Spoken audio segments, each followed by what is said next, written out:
has probably been able to put that behind him, and he's going to be able to focus on this race. But what do the other guys think? And are they going to use that against him? Because some people believe he wrote a permission slip. Hey, I would move you out of the way. I would be willing to wreck you if you were leading the race and I can win the race. So that means I can do it to you.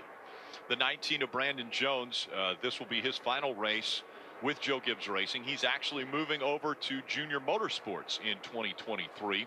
So he is going to race for that organization. Again, he was in a position, he had to win the race at Martinsville to continue on to be in the championship 4.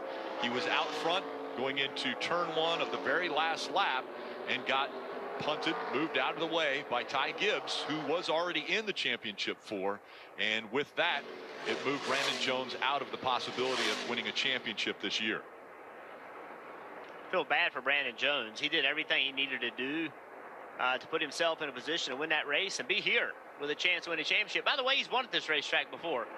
Beat Kyle Busch doing it. And so, you know, he has a ton of confidence coming to this racetrack, but he will not be racing for a championship. And you got to know that he feels absolutely horrible coming here. And what can he do? Can he put it behind him right and just move forward?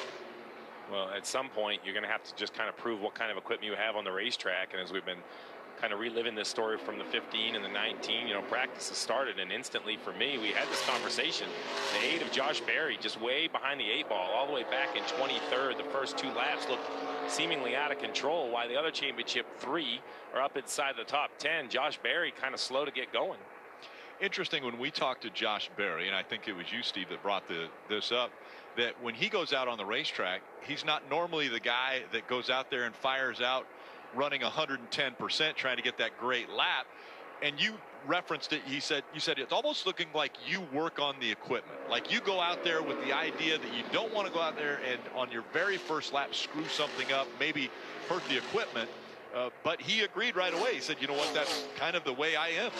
Well, you have to remember, you know, now at the NASCAR level, truck, Xfinity, Cup, you have a team and backup cars and organization, but this is the rarity in racing. This is the premier level of stock car racing in the country. Everywhere else, every racer listening to this broadcast that runs late models or sprint cars or anything else, you know, you don't have a backup car. You don't have a plan B.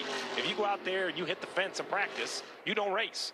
And that's, you know, that's the Josh Berry kind of approach. He still looks like that late model racer, which some weeks I think helps him.